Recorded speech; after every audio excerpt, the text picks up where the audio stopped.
평안을 지니라. 아멘. 오늘 출애굽기 19장 1절에 6절까지 말씀 가지고 기도는 말씀의 삶으로라는 제목으로 함께 말씀 나누도록 하겠습니다. 지난주에는 우리가 기도에 대해서 함께 말씀 나누는, 특별히 기도가 함께 기도하는 것, 그리고 공동체로 허락하신 것이 서로 기도하기 위함이라고 말씀드렸습니다. 어떻게 여러분 서로를 위해 좀 기도하셨습니까? 서로를 위해서 기도하셨어요? 네. 교회를 위해서 많이 기도하셨습니까? 우리 이 시간 말씀 듣기 옆에 분에게 이렇게 좀 한번 얘기해 주시죠. 내가 당신을 위해서 열심히 기도하겠습니다. 한번 얘기할까요? 내가 당신을 위해서 열심히 기도하겠습니다. 기도하기 싫으신 분은 지금 말씀 안 하시고 가봐. 우리를 공동체로 만들어 주셨습니다. 우리가 주 안에서 웨이코 주님의 교회에서 이렇게 예배 드리는데 이것이 하나님의 인도하심인 줄 믿습니다. 마치 모세와 여호수아, 아론과 훌, 그러니까 서로 세워주고 서로 기도하고 서로 협력했던 것처럼 우리가 주 안에서 기도로 서로 섬겨주는 공동체가 되기 원합니다. 그러니까 함께 예배드림으로 끝나는 것이 아니라 서로 기도하면서 하나님의 일하심을 경험하는 우리 모두가 되기를 원합니다. 기도라는 것이 그렇습니다. 기도가 어떻게 보면 서로 돌아보는 계기가 되지 않겠습니까? 왜냐하면 우리 머릿속에, 우리 마음속에 우리 공동체의 지체들, 또 우리 공동체의 교회가 생각나는 거 아닙니까? 그러면 우리 기도로 하나 되는 것이란 말이죠. 여러분의 가정이, 또 여러분의 교회가, 또 여러분이 일하는 일터와 학교가 기도하면서 기도 안에서 하나 되는 은혜와 복이 있기를 원합니다. 기도가 그렇습니다. 기도는요, 경험하는 것만큼 기도하게 됩니다. 기도를 통해서 하나님의 일하심을 경험하게 되면 기도를 통해서 하나님의 일하심을 기대하게 되어 있고요. 또 기대하면 기대함이 있기 때문에 또 기도의 자리에 나가게 되는 것이죠. 그래서 히브리서 11장에는 이 기도에 대해서, 우리의 믿음에 대해서 이렇게 이야기하고 있죠. 믿음은 바라는 것의 실상이다. 한번 같이 읽어볼까요? 시작. 믿음은 바라는 것들의 실상이요 보이지 않는 것들의 증거니라. 아멘. 믿음은 바라는 것이 있으니까 이루어지면 믿음이라는 것이죠. 기도는 바라는 것들이 구체적으로 이루어지는 통로이고, 또 기도를 통해서 우리가 보지 못하고 경험하지 못했던 것들을 경험하게 되는 증거가 된다는 것입니다. 기도를 통해 우리의 믿음이 실제가 되는 거예요. 그러니까 실제적으로 경험할 수 있는 것이 기도를 통해서 하나님의 일하심을 경험하는 거죠. 그렇지 않습니까? 저와 여러분의 기도에서 하나님이 응답하시면 우리는 이미 학습이 되지 않습니까? 어려울 때 기도하면 하나님께서 응답하시는구나 이렇게 깨닫게 된단 말이죠. 그럼 그때부터 어떻습니까? 그 다음부터는 계속적으로 기도하게 되는 거죠. 왜냐? 기도하면 하나님이 응답하시니까. 저희가 이번 여름에 모세기도 광야에서 배우는 기도 학교를 통해서 우리가 기도를 좀 더 배우기를 원합니다. 기도를 배운다는 것은 기도를 통해서 우리의 믿음이 기도를 통해서 실제가 되는구나를 체험하기 원하는 것이죠. 어떻게 기도가 쉽습니까? 여러분 기도가 쉬우세요? 아니, 새벽 예배 여러분 하십시오. 새벽 예배 쉽습니까? 솔직히 어렵습니다. 저도 그 기도한다는 것이 쉽지가 않습니다. 정기적으로 하나님 앞에 나와서 그리고 무릎 꿇는 것, 머리 숙이며 기도하는 것이 쉽지가 않아요. 영적인 싸움이고요, 육적인 싸움입니다. 모두가 어려운 일입니다. 근데 하나님께서 우리의 기도를 들으시고 그리고 응답하시는 것이 실제가 되고 경험이 된다면요, 그럼 어때요? 어려움에도 불구하고 기도하러 나는 것이죠. 어려움에도 불구하고 기도할 수밖에 없는 겁니다. 왜냐하면 기도하면 그것을 통해서 우리의 믿음이 실제가 되니까 말이죠. 하나님은 기도를 통해서 믿음의 사람들을 가장 선한 길로, 좋은 길로 인도하실 줄 믿습니다.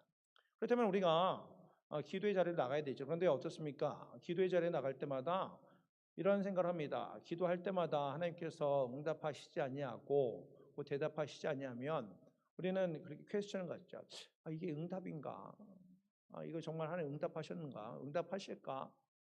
확신을 못 가질 때가 있지 않습니까? 그러다 보면 확신이 없다 보면 이제 기도를 지속하지 못하고 또 기도를 멈추기도 합니다. 그러니까 확신이 없기 때문에, 다시 말하면 믿음이 없기 때문에 말이죠. 하나님의 그 응답, 그리고 하나님의 음성을 분별하기 가장 좋은 책 중에 하나가 지난번에도 한번 언급했던 조도슨의 하나님의 음성을 듣는 삶이라는 책이 있습니다. 짧은 책이거든요. 작은 책인데 거기 보면 하나님의 응답을 듣고 하나님의 음성 듣는 24가지 방법을 구체적으로 쭉 기록이 되어 있습니다. 거기 보면은 하나님께 직접적으로 말씀하기도 하고요. 또 꿈이나 환상을 보여주시기도 하고요.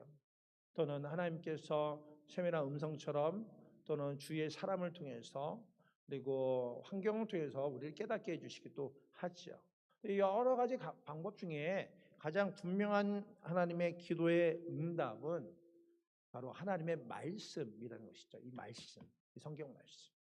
우리 기도하고 기도를 통해서 하나님의 말씀을 통해서 응답받을 때에 그 하나님의 말씀이 가장 기본이고 변함없는 응답의 기준이라는 것이죠.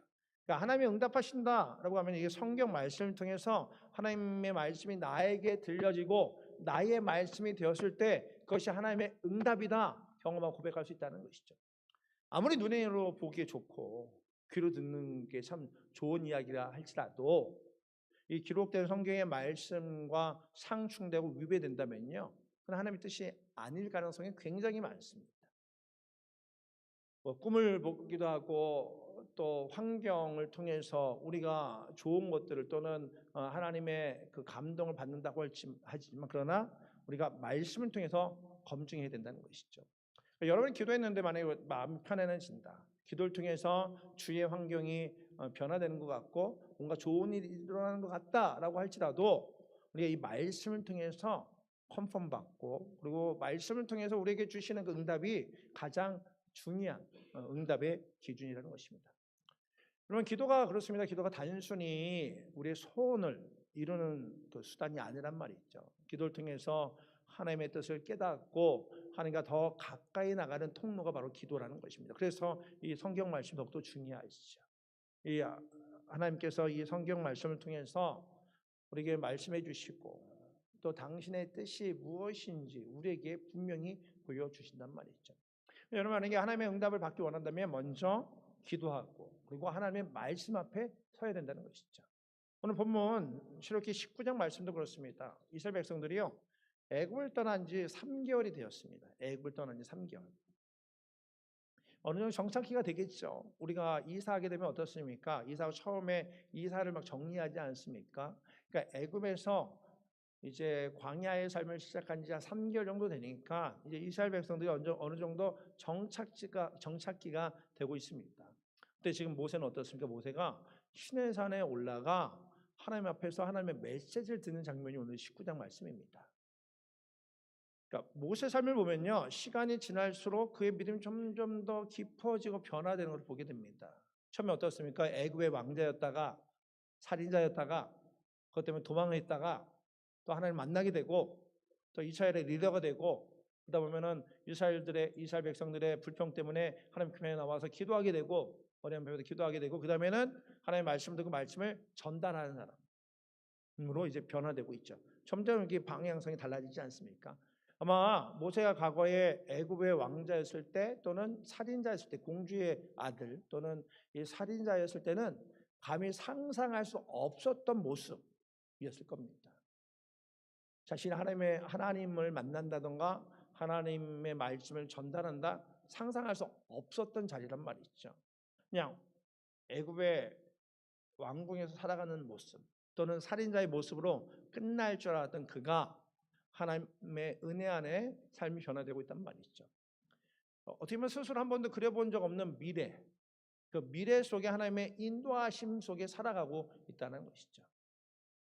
오늘 말씀도 보면 하나님께서 모세에게 말씀하시고 또 하나님의 음성을 듣고 또 그 음성을 듣는 것을 공동체를 향한 하나님의 비전과 소망을 나누는 그런 성숙한 단계까지 이른단 말이죠.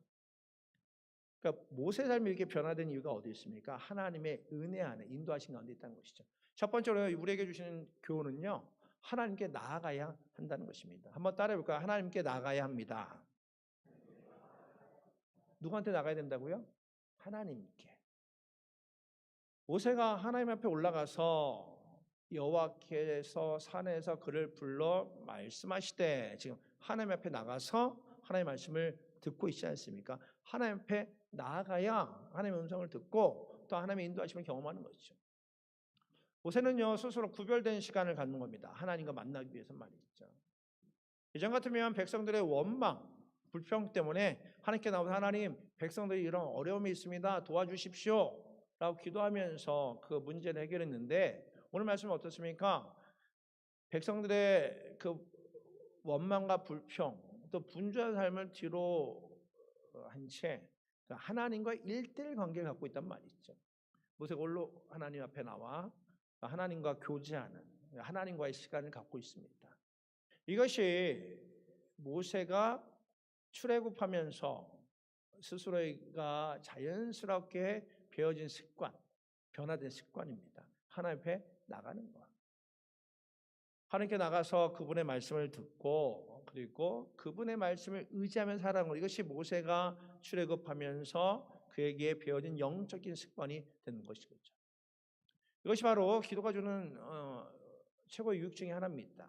물론 우리가 삶에 문제가 있을 때 그 문제를 가지고 하나님께 나오지 않습니까? 하나님 큰일 났습니다. 우리 가정에 이런 어려움이 있습니다. 우리 자녀들의 어려움이 있습니다. 하나님 내 몸이 아픕니다. 또 삶에 문제가 있습니다. 문제를 가지고 하나님께 나와서 도우심을 구하며 기도하지 않습니까? 기도를 통해서 하나님께 도우심을 구할 때에 하나님께 그 도우심을 구할 때에 응답하심으로 말미암아 하나님의 살아계심을 경험하게 되죠. 그런데 더 본질적인 것은 기도를 통해서 하나님과 친밀한 교제를 나누게 된다는 것이죠. 모세는 어떻습니까? 지금 무슨 문제를 가지고 나간 것이 아닙니다. 그냥 하나님께 나간 겁니다. 하나님 제가 왔습니다. 하나님 말씀해 주십시오. 하나님 말씀하시면 주님 말씀하신 대로 살겠습니다. 하나님께 친밀한 교제를 나누고 있단 말이죠. 저희 삶을 되돌아보도 그렇습니다. 저희 삶감을 되돌아보면 기도를 하면 하나님께서 그 기도를 들어주시고 또 하나님께서 말씀으로 응답해 주시고 또 그 말씀을 묵묵히 따라갔을 때에 하나님의 살아계심을 경험하고 풍성한 삶을 경험하게 됐단 말이죠. 제가 이제 인천에서 교육전사를 하고 교육전사 3년 정도 했거든요. 전체적으로 하면 5년 정도 파트타임까지 하면 5년 정도 교육전사를 했는데 이 교육전사를 하고 이제 담임 목회를 나가겠다라는 생각을 했습니다. 그 중에 하나가 이제 당시 감리교회는요 담임 목회를 해야 목사 안수를 받을 수 있었습니다. 그러니까 담임 목회지가 있어야 됐습니다. 그런데 이 담임 목회지라는 게 그렇습니다. 만약에 시골에 만약에 담임 목회지가 나오면 저 같은 사람이 한 명이겠습니까? 뭐 수십 명이 그 목회지에 어플라이를 하는 거죠. 그럼 그 중에 뽑혀서 담임 목사가 됐고 또 그런 식으로 그 목회지를 나갔는데요.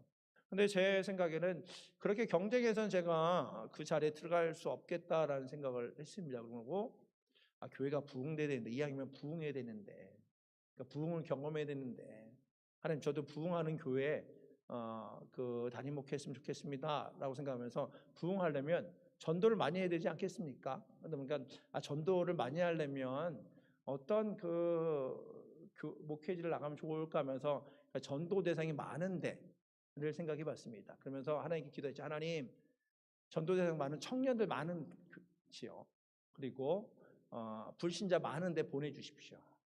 청년들 많으면 가서 전도하면 청년들이 많이 오지 않겠습니까? 또 불신자가 많으면 전도하면 교회 오지 않겠습니까? 그래서 이렇게 기도를 했더니 하나님께서 청년들이 많은 곳 불신자 많은 청주로 보내주셨습니다.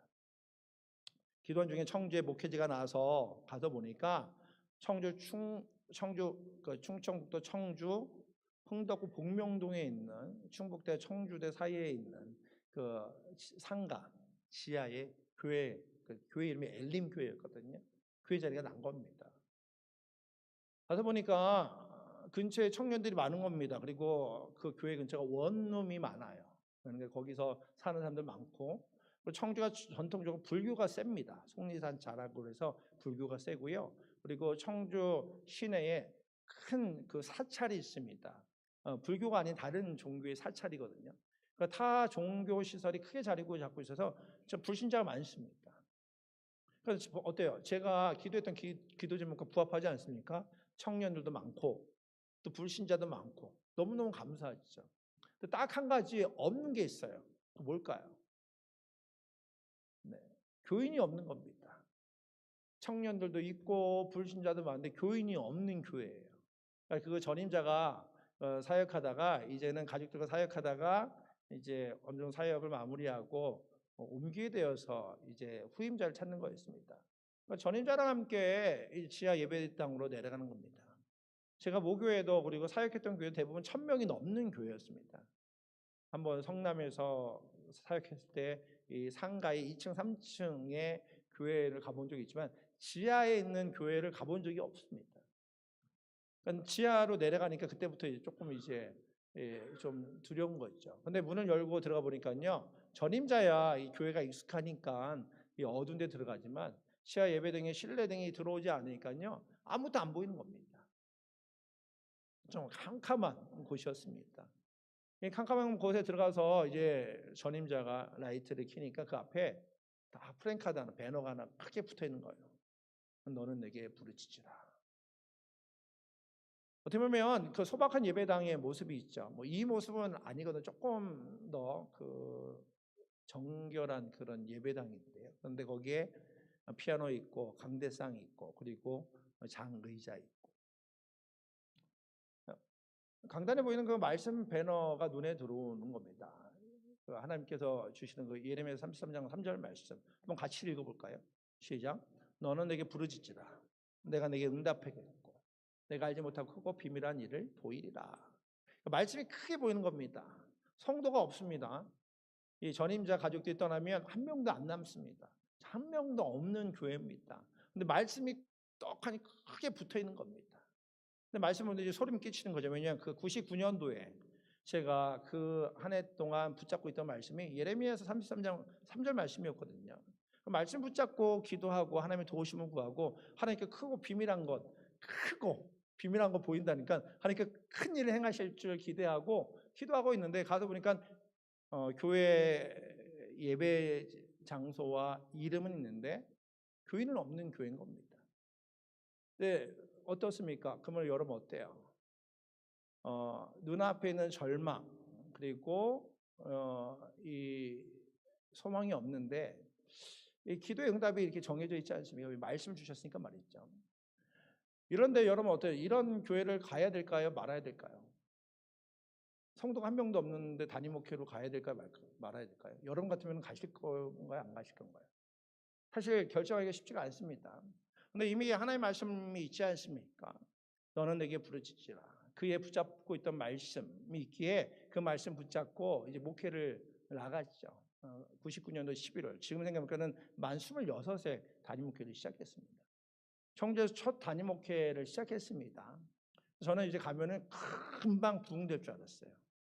왜냐면 청년도 많고 불신자 많으니까요. 제가 가서 담임 목회 시작하면은 다들 저희 교회 올 줄 알았습니다. 꿈도 크죠. 근데 기도했지 않습니까? 기도할 때 하나님께서 크고 은밀한 일, 비밀한 걸 내게 보이겠다. 큰 걸 보이겠다니까 부흥되겠다. 가면 그냥 부흥되겠다 했더니 그 목회 현실, 개척교회 현실이 굉장히 냉혹했습니다. 그 새벽 예배를 비롯한 모든 예배 참석한 성도가 한 명도 없는 겁니다. 지금으로 여러분 이렇게 앉아 있는 게 얼마나 감사한지 모릅니다. 저는 여러분이 그 새벽 예배 때 또는 우리 이렇게 앉아 있는 것만 봐도 저는 막 은혜가 될 때가 있어요. 왜냐면은 처음 목회할 때는요, 6개월 동안 한 명도 정말 한 명도 교회로 오는 사람이 없었어요. 개미 한 마리도 안 들어옵니다. 텅 빈 예배실 혼자 이제 지키는 거죠. 유명한 목사님들은 그렇게 간증해요.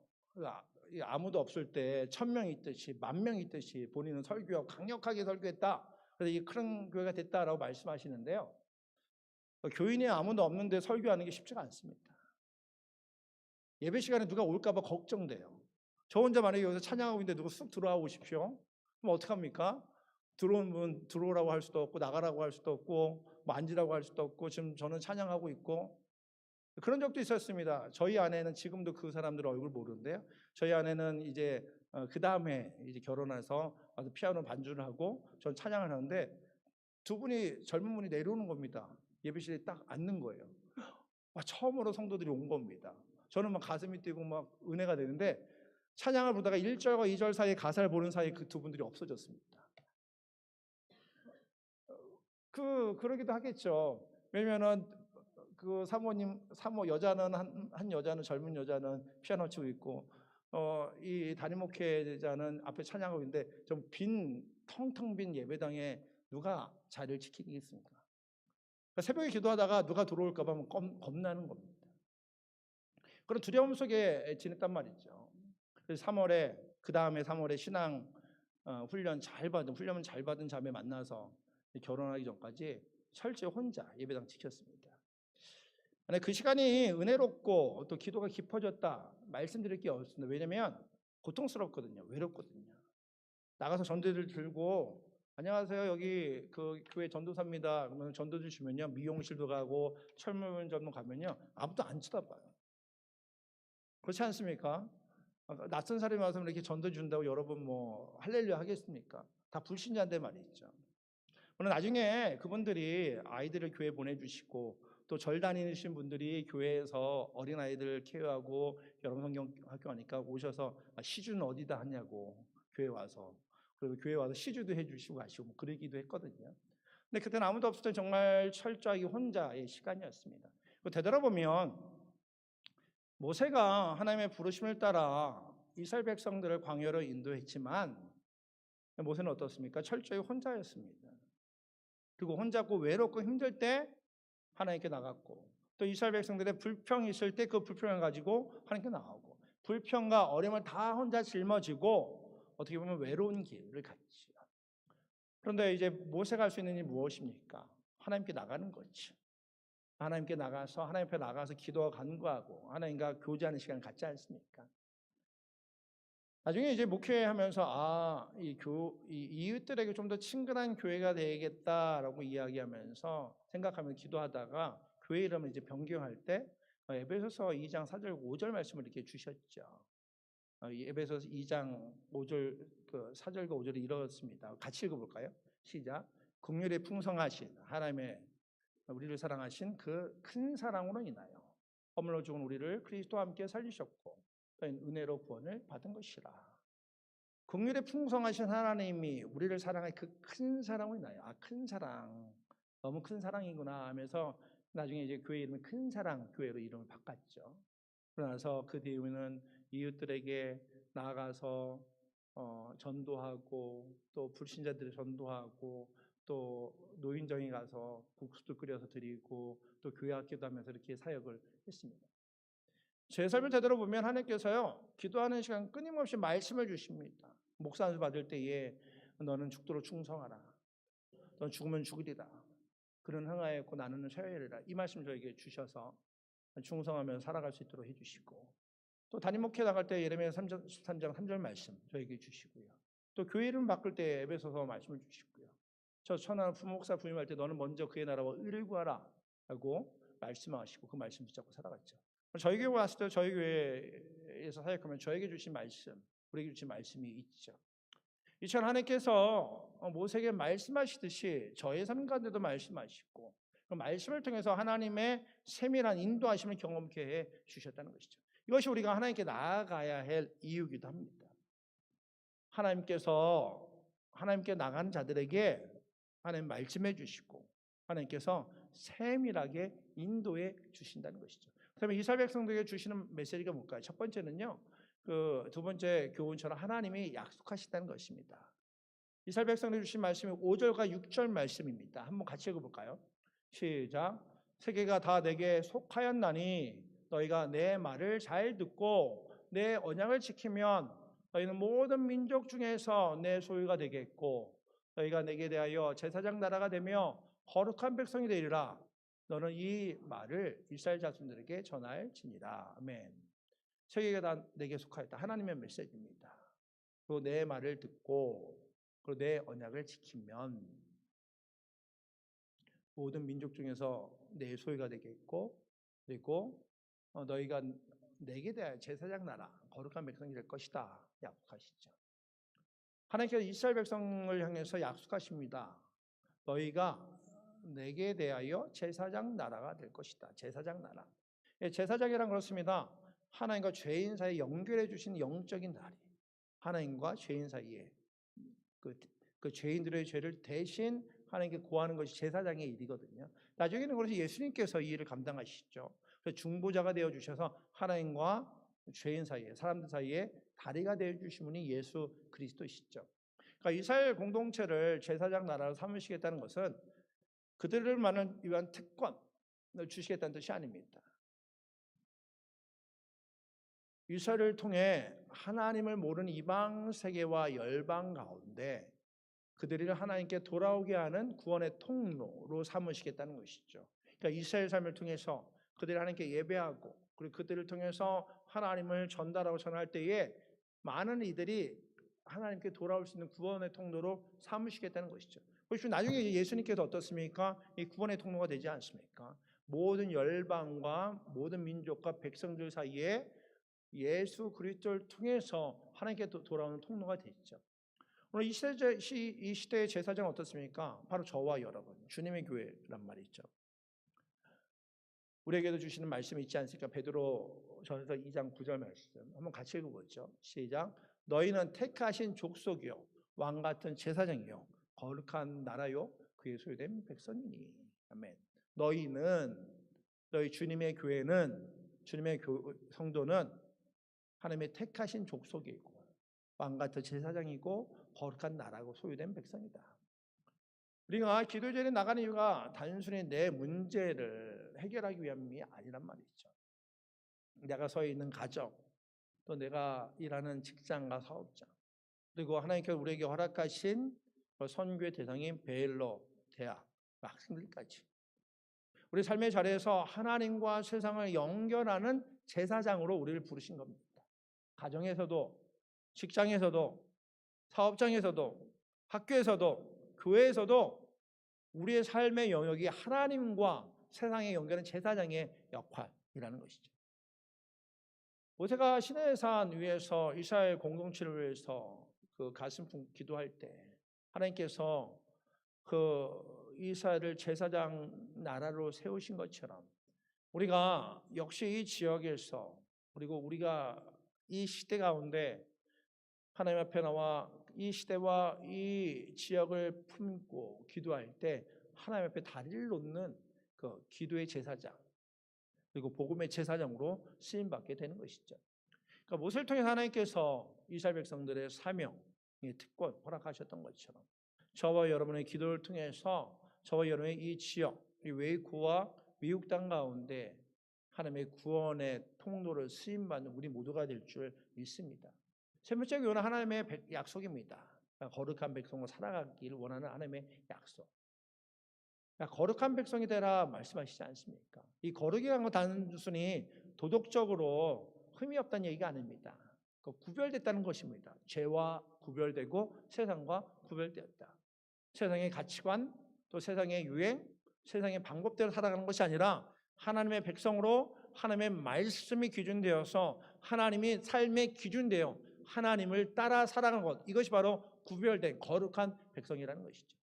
이스라엘 백성들이 어떻습니까? 430년 동안 애굽에서 종살이 하지 않았습니까? 그다음에 애굽의 세상의 문화, 세속의 문화, 또 우상 숭배에 깊이 찌들어 있었단 말이죠. 하나님께서 그들을 불러내어서 이제는 애굽의 문화와 가치관이 아닌 하나님의 백성다운 거룩함을 훈련하고 계신 겁니다. 하나님의 백성답게 살아가는 것. 기도는 바로 이렇게 거룩함을 지켜내는 강력한 영적인 무기입니다. 세상에서 구별되어 살아갈 수 있는 것이 무엇이냐? 기도와 말씀으로 거룩해져라 하고 말씀하신 것처럼 기도와 말씀으로 구별되어 하나님의 백성으로 살아가는 것이죠. 우리가 기도할 때 비로소 세상의 욕망도 내려놓고 내 뜻이 꺾이기도 하고 그 하나님의 거룩한 성품을 닮아가는 하나님의 백성이 되는 것이죠. 그 하나님의 백성은 어떻습니까? 하나님의 백성답게 사도행전 20장에 보면 하나님의 뜻을 따라 이 십계명을 주시고 십계명을 통해서 하나님을 사랑하고 이웃을 사랑하는 하나님의 백성의 삶을 살아가는 것입니다. 기도가 결국 하나님의 말씀을 받게 되고 말씀을 받게 되면 그것이 삶으로까지 적용되는 것이죠. 이 십계명을 통해서 하나님을 경배하고 예배하고 사랑하듯이 세상에서도 하나님의 백성으로 이웃을 사랑하고 그 가운데 하나님의 백성의 삶을 살아가기를 요청하고 있는 겁니다. 하나님께서는 기도하면 하나님께 말씀해 주십니다. 그 말씀을 통해서 말씀대로 살아가면 그 안에 하나님의 백성의 능력을 주시죠. 기도를 통해서 하나님의 음성을 듣고 또 말씀에 순종할 때 우리는 비로소 세상에서 구별된 거룩한 백성의 능력, 권세로 살아갈 수 있는 겁니다. 그래서 우리는 어떻습니까? 이제 기도의 자리에서 말씀의 삶으로 살아가야 되는 것이죠. 근데 기도를 통해서 우리 삶을 바꾸시고 또 인도하심을 믿습니다. 애굽의 살인자고 도망자였던 그 모세가 하나님의 위대한 리더, 또 말씀의 전달자가 된 것처럼 말이죠. 저희 삶도 되돌아보면 어떻습니까? 제가 말씀드리지 않습니까? 1999년 11월에 청주에서 단 한 명도 없는 이 어두운 그 교회에서 두려움과 외로움으로 사역을 시작했는데요. 그 삶 가운데 하나님께서는 부르짖으라 말씀하시는 말씀을 통해서 교인이 없지만 그럼에도 말씀을 순종하며 하나님께 더 가까이 나갈 수 있게 해주셨습니다. 그리고 그 교회를 큰 사랑 교회로 이름 바꿀 때도 하나님 말씀을 주시면서 세상에 국률이 풍성하신 하나님의 사랑을 나누는 통로로 세워주셨고요. 또 웨이코의 담임 목사로 오게 하실 때도 하나님께서는 주님의 교회에서 사역할 때 여러분께 사역하면서 하나님 말씀 붙잡고 살아갈 수 있도록 저와 저희 아내가 기도하면서 주신 말씀이 빌립보서 2장 15절 말씀입니다. 제가 여러분과 몇 번 함께 나누지 않았습니까? 바로 이 말씀인데 같이 읽어볼까요? 시작. 그리하여 여러분은 흠이 없고 순결해져서 구부러지고 뒤틀린 세대 가운데서 하나님의 흠없는 자녀가 되어야 합니다. 그리하면 여러분은 이 세상에서 별과 같이 빛날 것입니다. 아멘. 저는 이 말씀이 너무 좋습니다. 하나님께서 주님의 교회, 주님의 공동체, 또 여러분을 향해서 말씀하시기를 이 세상의 별처럼 빛나게 해 주신답니다. 아멘입니까? 여러분을 세상에서 별처럼 빛나게 해주신다. 이 어두운 세상의 별이 어떻습니까? 세상이 어두우면 어두울수록 별이 더 반짝이고 밝지 않습니까? 근데 어떻습니까? 흠이 없고 순결해져서 구부러지고 뒤틀린 시대 가운데 하나님의 흠없는 자녀로 살아갈 때 세상은 구부러지고 뒤틀려져 있습니다. 흠없고 순결하고 거룩한 백성으로 살아갈 때 이 세상에서는 별처럼 빛나게 주신다는 것이죠. 주님의 교회, 주님의 공동체를 하나님께서 이 땅 가운데 하나님의 자녀로 누리며 살아갈 수 있는 공동체를 세워 주신다는 거죠. 그럼 세상에서 타협하지 않고 하나님을 온전히 예배하고 또 이 세상에서 하나님의 자녀답게 살아갈 때에 정말 어두운 세상 가운데 별처럼 빛나는 공동체, 하나님의 백성 세워 주신다는 거죠. 이것이 우리 향한 하나님의 메시지입니다. 하나님의 분명한 소망이시죠. 하나님께서는 반드시 약속을 지키시는 분입니다. 신실하신 분이기 때문에 저의 삶 가운데도 하나님께서 말씀을 통해서 신실하게 인도하셨던 것처럼 여러분의 삶 가운데서도 우리 주님의 공동체 가운데서도 하나님께 신실하게 인도하시고 이끌어 주실 줄 믿습니다. 우리 교회 이번 여름에 행하신 하나님의 일을 보십시오. 교회 친교실의 창문 교체하고 또 방송 장비 또 주방에 있는 에어컨을 교체하고 예배당의 우리 친교실의 창문은 70년 만에 창문을 교체한 겁니다. 교회 역사 70년 만에. 여러분은 역사의 현장 속에 있는 겁니다. 70년 만에 뭐가 변화된다는 거 쉽지가 않거든요. 근데 여러분의 수고와 애씀과 섬김으로 창문도 다 교체되고 그리고 예배 장비들도 그리고 주방에 시원한 에어컨도 설치됐단 말이죠. 이런 환경이 개선되는 건 결코 우연이 아니란 말이죠. 하나님께서 저와 여러분을 사랑하시고 저와 여러분의 삶을 돌보시고 신실하게 인도하신다는 증거이고 약속의 성취입니다. 어때요? 이제 우리의 차례란 말이죠. 예배당의 겉모습이 좋아지고 환경이 좋아지는 것. 이것으로 우리가 끝나야겠습니까? 이것은 우리가 하나님의 백성으로서 특히 거룩한 성전으로 새로워지기를 원하시는 하나님의 마음이 담겨져 있다는 것이죠. 환경이 나아진 것 때문에 환경 나아졌네, 좋아졌네 로 멈추는 것이 아니라 우리가 멈췄던 기도로 하나님 앞에 더 가까이 나가면서 하나님의 백성으로 거룩하고 순결한 그리스도의 신부로 살아가야 된다는 것이죠. 하나님 앞에서 믿음으로 나아가는 저와 여러분, 믿음으로 나아가는 저와 여러분 하나님께서는요 이 세상이 별처럼 빛나게 해주신다 말씀하십니다. 그래서 우리가 모세의 기도, 광야에서 배우는 기도 학교를 지금 계속적으로 공부하고 있지 않습니까? 오늘 말씀을 통해서 우리가 세 가지 결단하기 원합니다. 첫 번째는요, 기도의 자리를 회복하십시오. 모세가 백성들의 원망의 소리를 뒤로한 채 스스로 기도의 자리에 나갔던 것처럼 우리가 바쁜 일상과 삶의 핑계들을 내려놓고 하나님 앞에 1대1로 기도하는 시간이 되기를 바랍니다. 여러분의 가정도 좋습니다. 교회에 오셔서 기도하는 것도 좋습니다. 기도의 자리를 회복하십시오. 기도의 자리는 나오시기를 바랍니다. 두 번째, 말씀의 기준을 붙잡으십시오. 세상의 어떤 유행이나 소리보다 가장 근본적인 성경 말씀을 붙잡으십시오. 그래서 공동체 성경 읽기 지금 하고 있지 않습니까? 하루에 20분 성경을 듣는 것도 또 성경 읽는 것도 여러분 먼저 선택하십시오. 우선순위 하십시오. 하나님 말씀하시면 그 말씀에 순종하면서 말씀에 가라 하면 가고 담대히 나가는 거죠.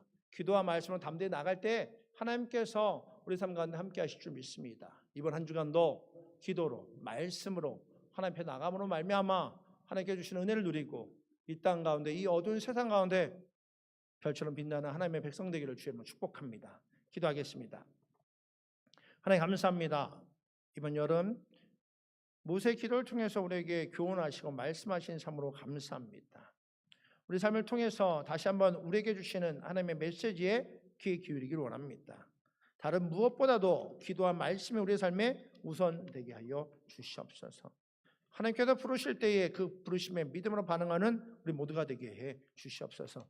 오늘 세상이 어둡고 그리고 이 세상이 뒤틀렸다 할지라도 하나님의 백성들은 구별되어서 거룩한 백성이 되어서 하나님 나라를 위해서 또 하나님의 뜻을 위해 살아가는 우리 모두가 되게 해 주시옵소서. 그래서 이 어두운 세상 가운데 별처럼 빛나는 하나님의 백성으로 우리를 세워주시고 마음껏 사용하여 주시옵소서. 하나님 앞에 나와 기도하겠습니다. 기도할 때마다 우리에게 주시는 풍성한 은혜를 누리게 하여 주시고 기도할 때마다 하나님의 응답을 경험케 하여 주시고 기도할 때마다 하나님의 말씀을 붙잡고 살아가는 우리 모두가 될 수 있도록 성령께서 함께하여 주시옵소서. 이렇게 사랑하는 하나님의 아들, 딸들이 모여 있습니다. 하나님의 도우심을 구하며 기도할 때마다 주님께서 함께해 주시고 하나님 앞에 나오는 것이 얼마나 귀하고 복된 건지 날마다 경험하는 우리 모두가 될 수 있도록 하나님께서 인도하여 주시옵소서. 감사합니다. 예수 그리스도 이름으로 기도합니다.